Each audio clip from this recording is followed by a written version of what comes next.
Introduction. How, when and where 1. How important are dates? There was a time when historians were fascinated with dates. There were heated debates about the dates on which rulers were crowned or battles were fought. In the common sense notion, history was synonymous with dates. You may have heard people say, I find history boring because it is all about memorizing dates.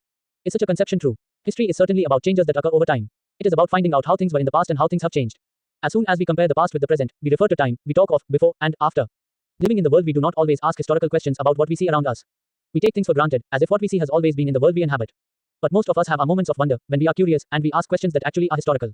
Watching someone sip a cup of tea at a roadside tea stall, you may wonder, when did people begin to drink tea or coffee? Looking out of the window of a train, you may ask yourself, when were railways built and how did people travel long distances before the age of railways? Reading the newspaper in the morning, you may be curious to know how people got to hear about things before newspapers began to be printed. Fig. 1. Brahmans offering Thay. Shastras to Britannia, frontispiece to the first map produced by James Rennell, 1782. Rennell was asked by Robert Clive to produce maps of Hindustan. An enthusiastic supporter of British conquest of India, Rennell saw preparation of maps as essential to the process of domination. The picture here tries to suggest that Indians willingly gave over their ancient texts to Britannia, the symbol of British power, as if asking her to become the protector of Indian culture. Activity. Look carefully at Fig. 1. And write a paragraph explaining how this image projects an imperial perception. Chap 1 to 4, Ind 1. The 6th of June 2022, 12 hours 36 minutes and 43 seconds p.m. Rationalize 2023-24. 2. Our PASTS. 3. All such historical questions refer us back to notions of time. But time does not have to be always precisely dated in terms of a particular year or a month. Sometimes it is actually incorrect to fix precise dates to processes that happen over a period of time. People in India did not begin drinking tea one fine day, they developed a taste for it over time. There can be no one clear date for a process such as this. Similarly, we cannot fix one single date on which British rule was established, or the national movement started, or changes took place within the economy and society. All these things happened over a stretch of time. We can only refer to a span of time, an approximate period over which particular changes became visible. Why, then, do we continue to associate history with a string of dates? This association has a reason. There was a time when history was an account of battles and big events. It was about rulers and their policies. Historians wrote about the year a king was crowned, the year he married, the year he had a child, the year he fought a particular war, the year he died, and the year the next ruler succeeded to the throne. For events such as these, specific dates can be determined, and in histories such as these, debates about dates continue to be important. As you have seen in the history textbooks of the past 2 years, historians now write about a host of other issues and other questions. They look at how people earned their livelihood, what they produced and ate, how cities developed and markets came up, how kingdoms were formed and new ideas spread, and how cultures and society changed. Which dates? By what criteria do we choose a set of dates is important. The dates we select, the dates around which we compose our story of the past, are not important on their own. They become vital because we focus on a particular set of events as important. If our focus of study changes, if we begin to look at new issues, a new set of dates will appear significant. Consider an example. In the histories written by British historians in India, the rule of each Governor-General was important. These histories began with the rule of the first Governor-General, Warren Hastings, and ended with the last Viceroy, Lord Mountbatten. In separate chapters, we read about the deeds of others, Hastings, Wellesley, Bentinck, Dalhousie, Canning. Fig. 2. Advertisements help create taste. Old advertisements help us understand how markets for new products were created and new tastes were popularized. This 1922 advertisement for Lipton tea suggests that royalty all over the world is associated with this tea. In the background you see the outer wall of an Indian palace, while in the foreground, seated on horseback is the third son of Queen Victoria of Britain, Prince Arthur, who was given the title Duke of Connaught. Chap 1 to 4, in 2. April 22, 2022, 2 hours 49 minutes and 16 seconds p.m. Rationalize 2023-24. Introduction. How, when and where. 3. Lawrence, Lytton, Ripon, Curzon, Harding, Irwin. It was a seemingly never-ending succession of governor-generals and viceroys. All the dates in these history books were linked to these personalities, to their activities, policies and achievements. It was as if there was nothing outside their lives that was important for us to know. The chronology of their lives marked the different chapters of the history of British India. Can we not write about the history of this period in a different way? How do we focus on the activities of different groups and classes in Indian society within the format of this history of governor-generals? When we write history, or a story, we divide it into chapters. Why do we do this? It is to give each chapter some coherence. It is to tell a story in a way that makes some sense and can be followed. In the process we focus only on those events that help us to give shape to the story we are telling. In the histories that revolve around the life of British governor-generals, the activities of Indians simply do not fit, they have no space. What, then, do we do? Clearly, we need another format for our history. This would mean that the old dates will no longer have the significance they earlier had. A new set of dates will become more important for us to know. How do we periodize? In 1817, James Mill, a Scottish economist and political philosopher, published a massive 3-volume work, A History of British India. In this, he divided Indian history into 3 periods, Hindu, Muslim and British. This periodization came to be widely accepted. Can you think of any problem with this way of looking at Indian history? Why do we try and divide history into different periods? We do so in an attempt to capture the characteristics of a time, its central features as they appear to us. So the terms through which we periodize, that is, demarcate the difference between periods, become important. They reflect our ideas about the past. They show how we see the significance of the change from one period to the next. Mill thought that all Asian societies were at a lower level of civilization than Europe. According to his telling of history, before the British came to India, Hindu and Muslim despots ruled the country. Religious intolerance, caste taboos and superstitious practices dominated social life. British rule, Mill felt, could civilize India. To do. Fig. 3. Warren Hastings became the first governor-general in 1773. While history books narrated the deeds of governor-generals, biographies glorified them as persons, and paintings projected them as powerful figures. Interview your mother or another member of your family to find out about their life. Now divide their life into different periods and list out the significant events in each period. Explain the basis of your periodization. Activity. Chap 1 to 4, in 3. June 14, 2022, 2 hours 38 minutes and 32 seconds p.m.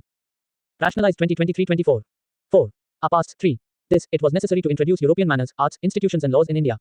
Mill, in fact, suggested that the British should conquer all the territories in India to ensure the enlightenment and happiness of the Indian people. For India was not capable of progress without British help. In this idea of history, British rule represented all the forces of progress and civilization. The period before British rule was one of darkness. Can such a conception be accepted today? In any case, can we refer to any period of history as Hindu or Muslim?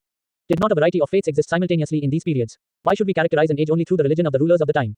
To do so is to suggest that the lives and practices of the others do not really matter. We should also remember that even rulers in ancient India did not all share the same faith. Moving away from British classification, historians have usually divided Indian history into ancient, medieval, and modern. Thus division too has its problems. It is a periodization that is borrowed from the West, where the modern period was associated with the growth of all the forces of modernity, science, reason, democracy, liberty and equality. Medieval was a term used to describe a society where these features of modern society did not exist. Can we uncritically accept this characterization of the modern period to describe the period of our study? As you will see in this book, under British rule people did not have equality, freedom or liberty. Nor was the period one of economic growth and progress. Many historians therefore refer to this period as colonial. What is colonial? In this book, you will read about the way the British came to conquer the country and establish their rule, subjugating local Nawabs and Rajas. You will see how they established control over the economy and society, collected revenue to meet all their expenses, bought the goods they wanted at low prices, produced crops they needed for export, and you will understand the changes that came about as a consequence. You will also come to know about the changes British rule brought about in values and tastes, customs and practices. When the subjugation of one country by another leads to these kinds of political, economic, social and cultural changes, we refer to the process as colonization. You will, however, find that all classes and groups did not experience these changes in the same way. That is why the book is called Our Pasts in the plural. Chap 1 to 4, in 4. April 22, 2022, 2 hours 49 minutes and 18 seconds p.m. Rationalized 2023-24. Introduction, how, when and where. 5. How do we know? What sources do historians use in writing about the last 250 years of Indian history? Administration produces records. One important source is the official records of the British administration. The British believed that the act of writing was important. Every instruction, plan, policy decision, agreement, investigation had to be clearly written up. Once this was done, things could be properly studied and debated. This conviction produced an administrative culture of memos, notings and reports. The British also felt that all important documents and letters needed to be carefully preserved. So they set up record rooms attached to all administrative institutions. The village tahsildar's office, the collectorate, the commissioner's office, the provincial secretariats, the law courts all had their record rooms. Specialized institutions like archives and museums were also established to preserve important records. Letters and memos that moved from one branch of the administration to another in the early years of the 19th century can still be read in the archives. You can also study the notes and reports that district officials prepared, or the instructions and directives that were sent by officials at the top to provincial administrators. In the early years of the 19th century, these documents were carefully copied out and beautifully written by calligraphists, that is, by those who specialized in the art of beautiful writing. By the middle of the 19th century, with the spread of printing, multiple copies of these records were printed as proceedings of each government department. Source 1. Reports to the Home Department. In 1946, the colonial government in India was trying to put down a mutiny that broke out on the ships of the Royal Indian Navy. Here's a sample of the kind of reports the Home Department got from the different dockyards. Bombay. Arrangements have been made for the army to take over ships and establishment. Royal Navy ships are remaining outside the harbour. Karachi. 301 mutineers are under arrest and a few more strongly suspected are to be arrested. All establishments are under military guard. Visakhapatnam. The position is completely under control and no violence has occurred. Military guards have been placed on ships and establishments. No further trouble is expected except that a few men may refuse to work. Director of Intelligence, HQ. India Command. Situation Report Number 7. File No. May 21, 46 Home, Political, Government of India. Fig. 4. The National Archives of India came up in the 1920s. When New Delhi was built, the National Museum and the National Archives were both located close to the Viceregal Palace. This location reflects the importance these institutions had in British imagination. Chap 1 to 4, in 5. The 6th of March 2022, 5, 7:10 p.m. Rationalized 2023-24. 6. Our Pasts 3. Surveys become important. The practice of surveying also became common under the colonial administration. The British believed that a country had to be properly known before it could be effectively administered. By the early 19th century, detailed surveys were being carried out to map the entire country. In the villages, revenue surveys were conducted. The effort was to know the topography, the soil quality, the flora, the fauna, the local histories, and the cropping pattern, all the facts seen as necessary to know about to administer the region. From the end of the 19th century, census operations were held every 10 years. These prepared detailed records of the number of people in all the provinces of India, noting information on castes, religions and occupation. There were many other surveys, botanical surveys, zoological surveys, archaeological surveys, anthropological surveys, forest surveys. What official records do not tell. From this vast corpus of records we can get to know a lot, but we must remember that these are official records. They tell us what the officials thought. What? Fig. 6. Mapping and survey operations in progress in Bengal, a drawing by James Prinsep, 1832. Note how all the instruments that were used in surveys are placed in the foreground to emphasize the scientific nature of the project. Fig. 5. A custard apple plant, 1770s. Botanical gardens and natural history museums established by the British collected plant specimens and information about their uses. Local artists were asked to draw pictures of these specimens. Historians are now looking at the way such information was gathered and what this information reveals about the nature of colonialism. Chap 1 to 4, in 6. April 22, 2022, 2 hours 49 minutes and 21 seconds p.m. Rationalized 2023-24. Introduction, how, when and where. 7.